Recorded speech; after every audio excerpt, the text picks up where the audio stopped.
Hello everyone, I am doctor Ravi. आज मैं इस वीडियो में नी जॉइंट पेन, घुटने का दर्द जो हो जाता है उसके बारे में बात करूंगा। घुटने के दर्द होने के अनेकों कारण हैं। सबसे जो मेन और कॉमन सा कारण है जो पेशेंट आमतौर पर बोलते हैं, जो उनको बताया जाता है, जो पेशेंट आमतौर पर यही बोलते हैं कि हमारे घुटने में गैप है जो वो कम हो गया है या ज़्यादा हो गया है, उसकी वजह से जो पेन रहता है। इसी वीडियो में मैं इसके बारे में ही बात करूंगा। सबसे पहले मैं बता देता हूं कि ये घुटने में जो दर्द हो जाता है गैप के कम या ज़्यादा होने की वजह से, ये एक कंडीशन होती है, डिजेनरेटिव कंडीशन होती है, जो ऑस्टियोआर्थराइटिस कंडीशन होती है, ऑस्टियोआर्थराइटिस ऑफ नी जॉइंट। इसी कंडीशन में ही पेशेंट को बोला जाता है कि आपके घुटने का जो गैप है वो कम हो गया है या ज़्यादा हो गया है।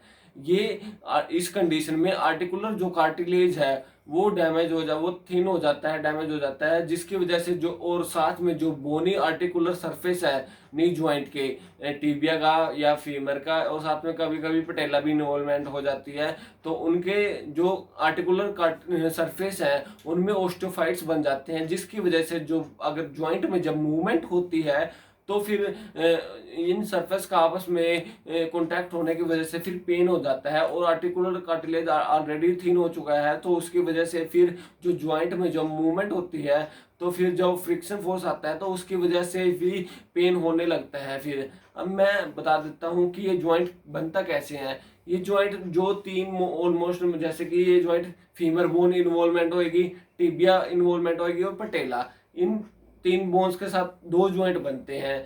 एक तो बनेगा पटेलोफीमोरल जॉइंट, यानी कि पटेला, यहाँ पर जो चपनी होती है हमारी घुटने की, जो घुटने के ऊपर की तरफ चपनी होती है, गोल सी होती है, उसको मैं बात कर रहा हूँ यहाँ पर पटेला की। और जो ऊपर वाली हड्डी होती है घुटने के ऊपर वाली हड्डी, वो होती है फीमर, उसके यहाँ पर ऊपर लगा होता है पटेला, उसके साथ बनता है पटेलोफीमोरल जॉइंट। नीचे वाली हड्डी होती है टिबिया, उसके साथ में एक और हड्डी होती है साथ में फिबुला बाहर की तरफ, बट वो जॉइंट इन्वॉल्वमेंट में इसका कोई रोल नहीं है, वो साइड में होती है। इसके साथ मेनली आर्टिकुलर सरफेस जो टिबिया बोन के ही होते हैं। टिबिया और फीमर जो बोन बना रही है, जॉइंट बना रही है, टिबियो फीमोरल जॉइंट, वो बनता है। उसी जॉइंट में गैप या तो कम होता है या ज्यादा हो जाता है। कम या ज्यादा भी किस साइड होएगा, ये मान लो ये अंदर की साइड है, ये बाहर की साइड है, या तो अंदर की साइड में कम होएगा, बाहर की साइड में ज्यादा हो जाएगा, या बाहर की साइड में कम होएगा, अंदर की साइड में ज्यादा हो जाएगा। इसके साथ जो डिफॉर्मिटी बन जाती है वेल्गस या वायरस की, वो भी साथ में होगा। मैं दिखा देता हूँ। जैसे ये ज्वाइंट है, ये अंदर वाला स्पेस है जो अंदर की तरफ है, ये बाहर की तरफ है, ये बाहर की तरफ है, ये अंदर की साइड है।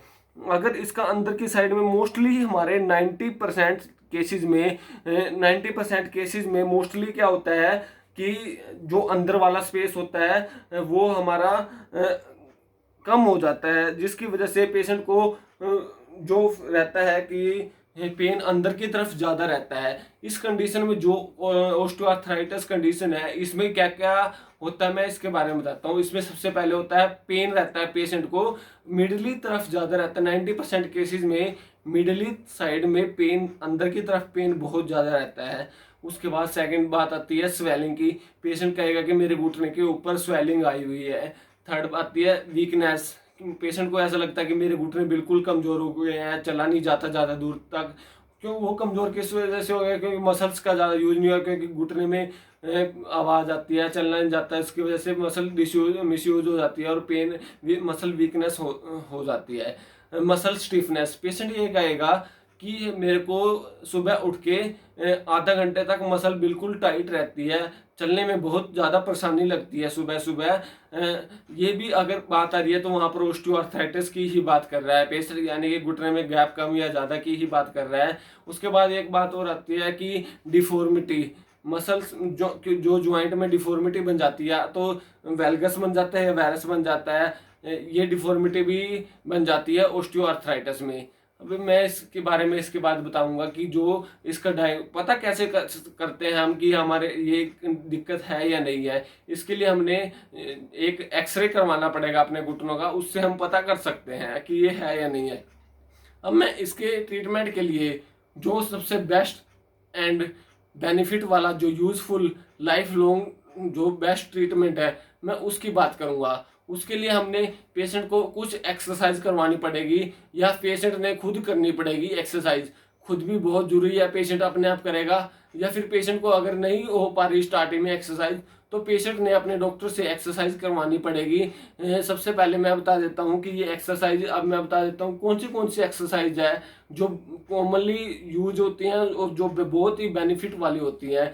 सबसे पहले वाली एक्सरसाइज है, इसमें मैं बता देता हूँ कि पहले हम बताएंगे कि इसमें स्ट्रेचिंग भी करवानी पड़ती है, स्ट्रेंथनिंग भी होती है, ज्वाइंट की मोबिलाइजेशन भी होती है, स्ट्रेंथनिंग एक्सरसाइज में होती है सीटिंग में भी, स्टैंडिंग में भी, स्पाइन में भी, और रेंज ऑफ मोशन से स्टार्ट करते हैं। अब मैं बताता हूँ, सबसे पहले रेंज ऑफ मोशन हमने एंकल पंप करवाना है, पेशेंट का एंकल पंप करवाना है। एंकल पंप क्यों करवाना है? क्योंकि नी ज्वाइंट की जो मसल है, काफ मसल भी अटैच होती है नी ज्वाइंट के साथ, और एंकल पंप करने से नी ज्वाइंट की जो काफ मसल है उसमें एक्टिवनेस आएगी, जिसकी वजह से पेशेंट को थोड़ा रिलैक्स लगेगा, क्योंकि नीचे की जो मसल है वो स्ट्रेच हो जाएगी।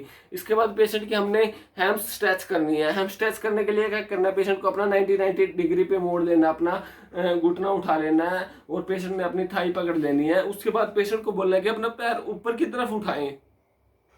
ये पेशेंट ने पैर ऊपर की तरफ उठाना है, कुछ टाइम के लिए होल्ड करके रखना है, जहां तक पेशेंट अपने आप कर पा रहा है वहां तक पेशेंट ने अपना होल्ड करना है। उसके बाद अगर ऐसा कर पा रहा है तो पेशेंट को बोलना है कि पैर को अपनी तरफ मोड़े, डोर्सी फ्लेक्शन की तरफ लेके जाना है, अपनी तरफ मोड़ना है पेशेंट को अपना पैर, ताकि थोड़ी और स्ट्रेचिंग उसमें ऐड हो जाए और पेशेंट को थोड़ा और रिलैक्स फील होए।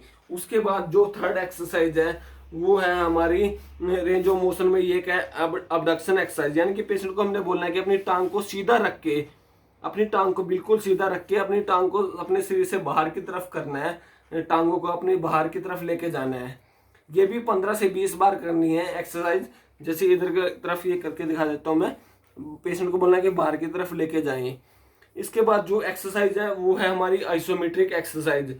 वो आइसोमेट्रिक एक्सरसाइज है, उसके लिए हमने एक पिल्लो या राउंड वाला पिल्लो, या हमने टॉवल को राउंड कर लेना है अच्छे तरीके से। जैसे पिल्लो ये वाला राउंड है, वो पिल्लो राउंड करके हमने घुटने के नीचे रखना है सबसे पहले।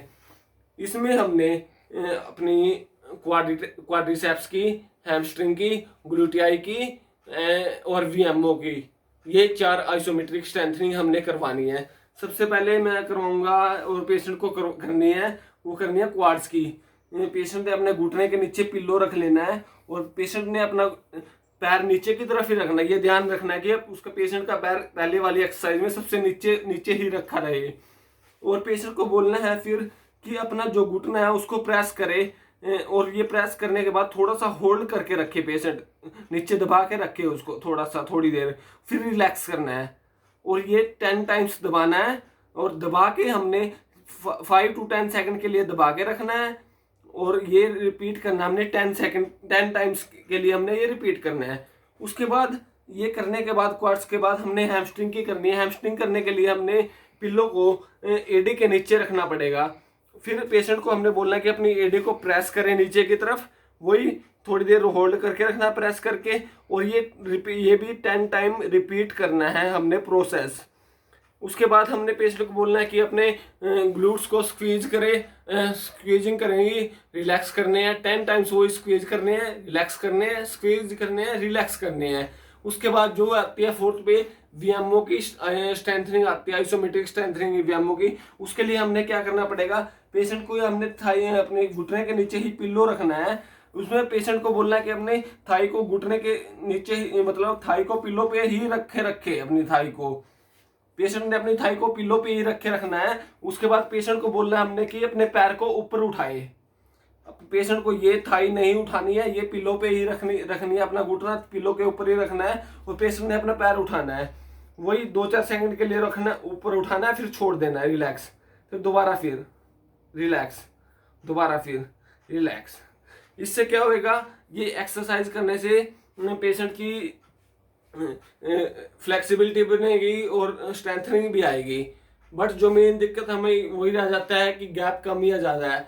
उसके लिए हमने पेशेंट की पहले तो हमने स्ट्रेंथनिंग ऑलरेडी हो गई है, कुछ स्ट्रेंथनिंग के लिए हमने मोबिलाइजेशन भी करवानी पड़ती है, डिस्ट्रैक्शन फोर्स के साथ भी करवानी पड़ेगी, कुछ उसके बाद हमारी सीटिंग में भी एक्सरसाइज आती है। सीटिंग में जो स्ट्रेंथनिंग एक्सरसाइज है, क्वाड्स के लिए एक्सरसाइज है जो भी, या फिर जो ग्लूटियाई के लिए, हैम्स के लिए, हिप मसल्स की स्ट्रेंथनिंग है, और जो हमारे स्क्वाटिंग है, मिनी स्क्वाट, हाफ स्क्वाट, या जो अदर हमारा गेट ट्रेनिंग है ऑस्टियोआर्थराइटिस में, सीवियर कंडीशन से लेके माइल्ड कंडीशन से लेके सीवियर तक, जो वो है वो मैं अगली वीडियो में आपको जल्द ही बताऊंगा। तब तक के लिए मैं आपको ये बता देता हूँ कि जो हमने इस वीडियो में हमने स्टार्टिंग में हमने बताया कि हमने range of motion, stretching, strengthening, जो मतलब कि घुटने पैर मोड़ना, अपनी टांग को मोड़ के पैर ऊपर उठाना, टांग को सीधा रख के बाहर की तरफ उठाना, फिर जैसे पिल्लों को घुटने के नीचे दबाना, एडी के नीचे दबाना, और फिर जैसे हिप को स्क्वीज करना और पिल्लों को थाई के घुटने के नीचे रख के पैर को उठाना, ये बताया मैंने। ये पेशेंट को, हर एक पेशेंट को ये करते रहना है। जिसको भी नी में पेन है, वो नी का पेन ऑलमोस्ट 90% केसेस में यही होता है कि वो ऑस्टियोआर्थराइटिस की वजह से ये आ रहा है। अब मैं बता देता हूँ कि ऑस्टियोआर्थराइटिस किस किस कंडीशन में कॉमनली हो जाता है। ये ऑस्टियोआर्थराइटिस या तो फिर जैसे रहेगा कि कोई ट्रॉमा हो गया है, या ओबीज पेशेंट है, या फैमिली हिस्ट्री है किसी पेशेंट की कि पुराने टाइम से, पुरानी जेनेटिकली भी वो आ रहा है, नी में पेन आ रहा है, ये सब की वजह से भी, या फिर आर्टिकुलर जो कार्टिलेज है वो डैमेज हो गया है किसी भी वजह से, इसकी वजह से हो जाता है। अब जो नेक्स्ट पार्ट है हमारे इस वीडियो का, जो स्ट्रेंथनिंग का पार्ट है, वो जल्दी ही मैं आपके सामने लेके आऊंगा। तब तक के लिए हमारे चैनल को आप देखते रहिए, सब्सक्राइब करिए, वीडियो पसंद आए तो लाइक जरूर करिए और शेयर करिए। Thank you so much.